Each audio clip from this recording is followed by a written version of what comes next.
Ya baik, selamat malam pemirsa. Lagi-lagi pejabat publik terpleset lidah atau ada juga yang bilang ini keselio lidah. Kalau bahasa Inggrisnya slip of tongue begitu ya. Tetapi saya sebenarnya agak kurang yakin juga apakah ini memang keselio lidah atau memang gagal paham akan suatu konteks yang disampaikan.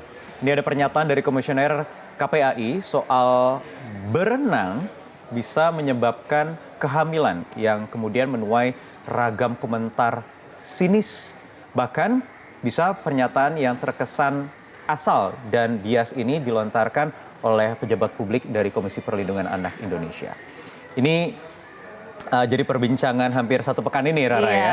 Dan ini kita pilih menjadi salah satu tema di Metro TV Newsroom malam hari ini. Bu Siti sendiri ataupun Komisioner KPI ini sudah pernah bilang bahwa ini adalah pernyataan pribadi, tidak melekat pada lembaganya, tapi rasanya itu tidak mungkin dilakukan karena jabatan itu melekat pada begitu seseorang pejabat publik. Iya, menjadi pejabat publik kemanapun sampai jabatan itu ditinggalkan nanti selesai masa tugasnya akan terus melekat. Mungkin sama seperti kita begitu ya. Sebagai penyiar di Metro TV, jurnalis Metro TV kemanapun kita pergi ya selalu melekat begitu kan identitas Metro TV. Ya tetapi itu sudah terjadi begitu ya. Ini sekarang tinggal bolanya yang terus bergulir liar menjadi bola salju semakin besar atau bagaimana sebenarnya? Tapi KPAI sendiri kalau tidak salah sudah membuat Dewan Etik ya Wahyu ya? Sudah ada Dewan Etik yang saat ini sedang bekerja, ada 3 orang, terdiri dari 3 orang yang sedang menjalankan tugasnya untuk melakukan sidang etik dan nantinya goalnya adalah apakah akan dijatuhkan sanksi etik atau tidak. Sebelum kita bahas, kita juga sudah bergabung dari Surabaya. Betul. Jawa Timur ada Bang Don Bosco Slamun. Bang Don, selamat malam Surabaya. Selamat malam Bang Don. Iya Wahyu. Selamat malam Wahyu, selamat malam Rara. Iya, malam Bang Don, mungkin menangkap apa yang terjadi di Surabaya kah soal isu ini, pejabat blunder terutama dari KPAI, dari Komisioner KPAI Siti Hikmawati.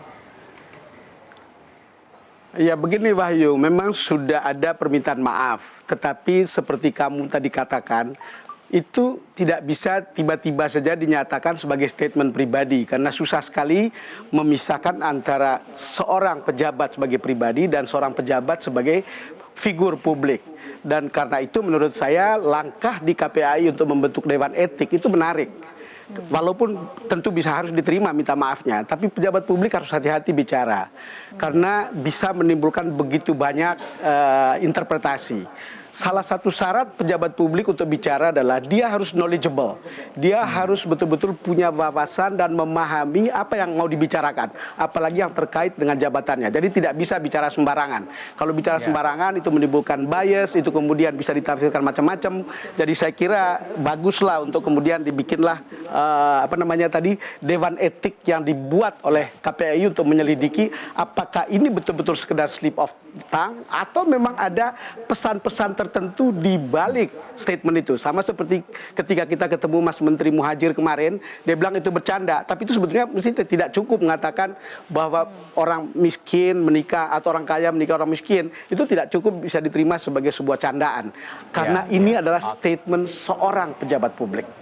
Oke, baik. Sudah ada Dewan Etik yang dibentuk dan sekarang sedang bekerja. Kita tanyakan saja langsung update-nya bagaimana. Sudah ada Ketua KPAI Susanto yang bergabung di studio, Bang Don, bersama saya dan Rara. Mas Susanto, apa kabar? Selamat malam. Baik, Mas. Ada update apa dari Dewan Etik terkait kasus Bu Siti Hikmawati ini?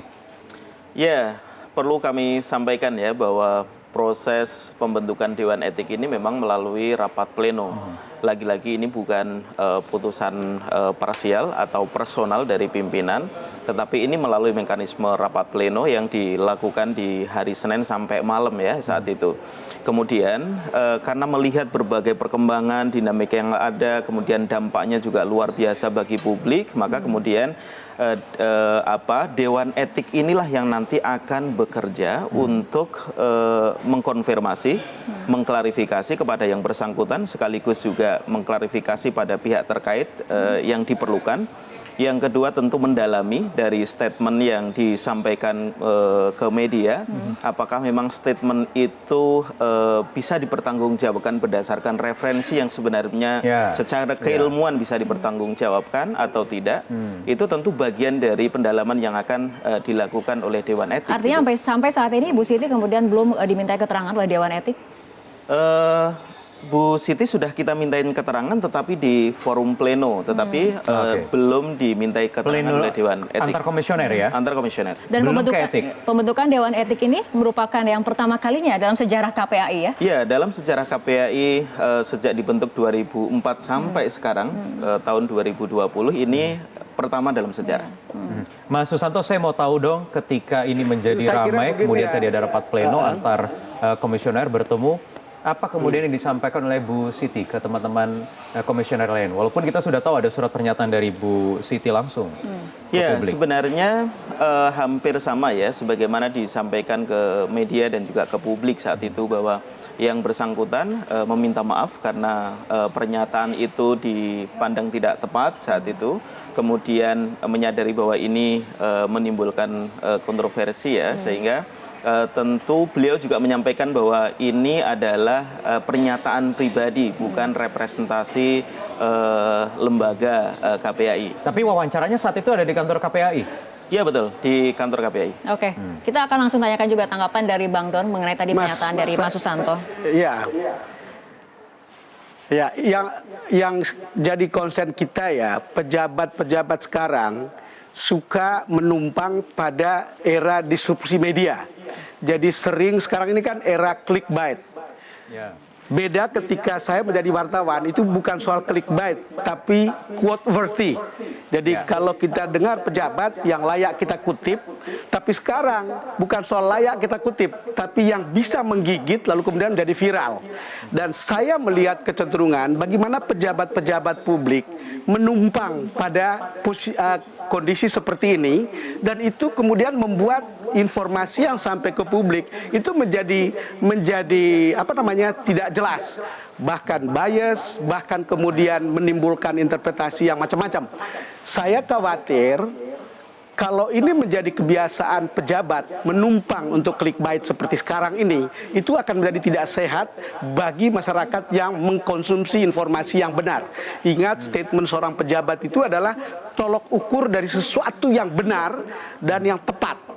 Karena kemudian statement itu juga bisa menjadi bahan bagaimana publik menjadikan itu sebagai referensi untuk mengambil keputusan untuk beberapa hal penting dalam hidupnya maupun dalam kelompok.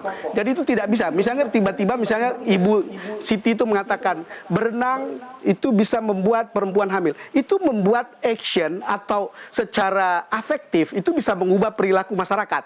Nanti tiba-tiba orang kemudian memisahkan diri dari berenang antara laki dan perempuan. Lalu kemudian perempuan juga akan ada tuntutan untuk memisahkan kolam renang antara laki dan perempuan. Hal-hal seperti ini kan ya itu bisa menimbulkan problem-problem politik, problem-problem sosial hanya karena statement seorang pejabat yang menurut saya saat ini tidak bisa dikatakan hanya sekedar bercanda atau sekedar keselio lidah seperti yang dikatakan oleh Wahyu tadi. Saya rasa pejabat publik harus diingatkan seperti oleh Mbak Riri yang Wakil Ketua MPR, itu jangan bikin gaduh dengan cara-cara begini. Era distribusi media ini jangan membuat hingar-bingar untuk menjadikan situasi menjadi semua jadi serba kabur dan kemudian semua menjadi serba tidak jelas. Pejabat publik harus menjadi panduan bagi publik untuk mendengar sesuatu yang benar. Oke. Baik, saya ingin kembali ke Mas Susanto. Mas Susanto, kalau nantinya sudah bekerja Dewan Etik ini, kemudian sanksi apa saja yang mengancam keberadaan Bu Siti Hikmawati ini di posisinya sebagai Komisioner KPAI? Ya, kami memang bukan dalam posisi untuk berandai-andai ya. Sebenarnya apakah sanksinya seperti apa, bentuknya seperti apa, tentu kami dalam posisi menyerahkan sepenuhnya nanti kepada Dewan Etik. Dan alhamdulillah memang 3 tokoh yang menjadi Dewan Etik ini memang luar biasa ya. Pak Palguna saya kira memang tahu beliau tokoh yang sangat dihormati di MK saat itu. Yang kedua adalah Mas Stanley, mantan Ketua Dewan Pers. Yang ketiga adalah mantan Sesmen Kementerian Pemberdayaan Perempuan dan Perlindungan Anak. Nah, beliaulah yang nanti setelah mengkonfirmasi, mendalami, kemudian tentu merekomendasikan apa yang terbaik bagi KPAI secara kelembagaan. Oke, Mas Susanto, tapi kemudian jadi mengundang penasaran dalam internal KPAI sendiri. Apakah setiap komisionernya ataupun yang menjadi pejabat publik ini ditingkatkan awareness-nya bagaimana kemudian berbicara kepada publik dan sesuai dengan ranahnya? Karena kalau misalnya kita lihat Ibu Siti ini kan komisioner KPAI bidang kesehatan dan narkotika, psikotropika dan zat adiktif. Artinya ketika berbicara mengenai kehamilan pada saat berenang ini sama sekali di luar ranahnya sendiri. Domainnya. Iya. Ya, sebenarnya kalau dari klarifikasi yang kami dapatkan ya, itu kan awalnya bicara terkait dengan aborsi dan sebagainya, kemudian berkembang terkait topik itu. Saya kira memang isu-isu anak itu kan memang banyak sekali yang terkait ya, terkait kesehatan, terkait dengan pendidikan, terkait dengan agama, terkait dengan budaya dan lain sebagainya.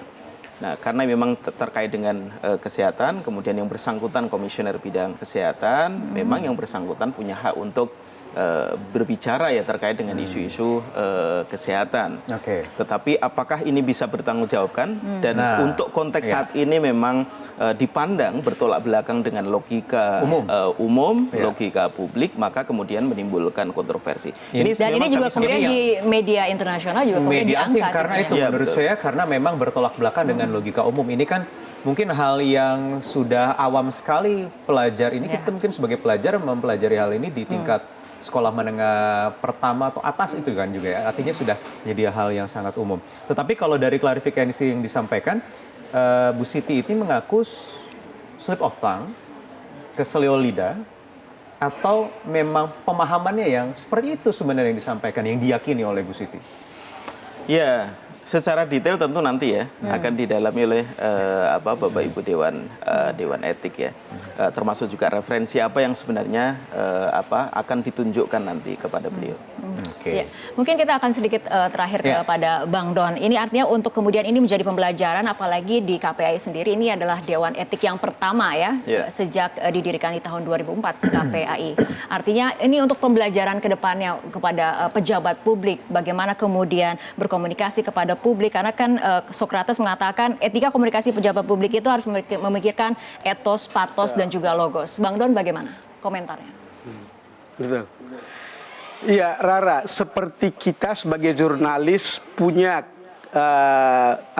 kode etik untuk kita ikuti, dan kalau kita salah bisa diperiksa oleh Dewan Pers atau oleh KPI, maka menurut saya langkah KPAI sangat menarik dan menjadi presiden yang bagus untuk kemudian mengingatkan para pejabat, yuk jangan ngomong sembarang. Dan itu harus dilihat dan kalau bisa didalami.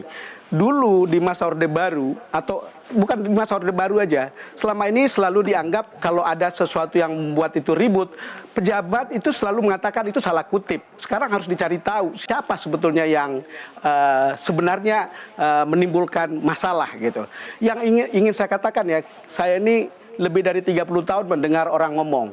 Dan tugas kita itu mendengar orang bicara, menginterview orang. Kita bisa dengan mudah untuk melihat ini pejabat ngomong bohong, ini pejabat ngomongnya bagus tapi tidak tahu kerja, oh ini pejabat bisa kerja tapi ngomongnya sedikit gitu.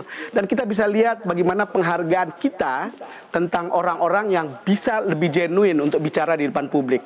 Karena bagi saya mereka itu punya jasa yang baik untuk kemudian bisa diikuti oleh publik. Jadi menurut saya Dewan Etik yang dibuat oleh teman-teman KPAI ini harus dihargai dan disupport untuk kemudian menjadi presiden yang baik untuk membuat pejabat itu bikin statement yang benar, akurat, dan layak dipercaya oleh publik. Oke, baik. Jadi Mas Susanto, sampai kapan nanti waktunya Dewan Etik ini akan bekerja dan bisa mengambil keputusan? Ya, kita beri waktu kurang lebih 1 bulan, dan jika memang dimungkinkan perlu tambahan waktu lagi karena proses pendalaman katakanlah memang masih membutuhkan, tentu kita akan tambah waktunya. 1 bulan apa tidak terlalu lama? Sebetulnya bukannya cukup Mas untuk menginvestigasi dan meminta klarifikasi dari yang bersangkutan ini? Ya. Kenapa 1 bulan, nanti kalau kurang bisa ditambah lagi? Ya, karena kan tentu Dewan Etik akan mempertimbangkan banyak hal ya, mendalami terkait dengan referensi, mendalami hal tertentu yang mungkin dianggap mendukung ya keputusan itu. Kemudian hal lain misalnya katakanlah apakah dimungkinkan nanti mengundang ahli tertentu, misalnya ahli kesehatan dan sebagainya. Itu tentu domain Dewan Etik yang akan berproses. Tapi prinsipnya bahwa apa yang disampaikan Bang Dongdon, saya kira positif ya pesannya bahwa ini tentu harus menjadi peringatan, perhatian dan juga evaluasi bagi kita semua saya kira agar kita semua hati-hati karena apapun memang kami menyadari apa yang disampaikan oleh pejabat publik termasuk juga KPAI ini akan jadi referensi publik. Pembelajaran yang berharga ya. Kalau saya mungkin berharapnya bisa lebih cepat lagi karena ini kan dipimpin oleh Pak Palguna menjadi ketua Dewan Etik atau nanti akan dipilih. Nanti akan dipilih. Seandainya begitu ya ada Pak Palguna di situ yang mungkin biasa membawakan sidang di Mahkamah Konstitusi dengan waktu yang singkat mungkin 1, 2, 3 kali bisa selesai begitu kalau di kita sangat menunggu ya bagaimana rekomendasi dari Dewan Etik bagaimana menyelesaikan kasus ini ya. Iya, mudah-mudahan lebih cepat lebih baik ya. Oke, lebih cepat lebih baik. Kita untuk terakhir lagi kita ke Bang Don bagaimana Wahyu? Iya, Bang Don terakhir mungkin apa harapan dari teman-teman di Dewan Etik ini dalam waktu 1 bulan ke depan tadi kalau menurut Mas Susanto? Jadi begini, ada pepatah Latin mengatakan verba volant, scripta manen. Itu kata-kata itu bisa terbang menghilang, tapi apa yang tertulis itu susah dihilangkan. Dia akan tetap tinggal. Kalau kata orang sekarang, jejak-jejak digital itu susah dihapuskan. Kira-kira kalau makin modern. Artinya apa? Kembali lagi, sebetulnya di era di mana ada disrupsi informasi yang luar biasa, kita selalu berharap pejabat itu memberikan penjelasan atau keterangan atau pernyataan yang bisa membuat semua lebih jernih, yang bisa dipegang oleh publik. Jangan sampai justru asal-usul dari kegaduhan justru datang dari para pejabat. Itu yang ingin saya sampaikan, Mas Wahyu sama Rara. Baik, terima kasih. Teman-teman dari KPAI, saya kira selamat bekerja. Ya. Oke, baik Bang Don, terima kasih sudah bergabung langsung dari Surabaya. Harusnya bisa hadir bergabung bersama kita di sini ya, tetapi ada keperluan tugas di Surabaya. Mas Susanto juga terima kasih sudah hadir di Metro TV Newsroom. Nanti kita akan update terus apa perkembangan dari kasus Bu Siti Hikmawati ini terkait pernyataannya pekan lalu. Oke, baik kita jeda dulu. Masih ada lagi nanti akan kita bahas di segmen selanjutnya. Ini masih soal banjir yang melanda Jakarta dan juga sejumlah kawasan. Berapa? 2 hari lalu? 2 hari lalu ya, hari Selasa. Kemarin berulang kembali dalam 2 bulan terakhir ini sudah beberapa kali, 4 sampai 5 kali terjadi. Saat lagi di Metro TV Newsroom.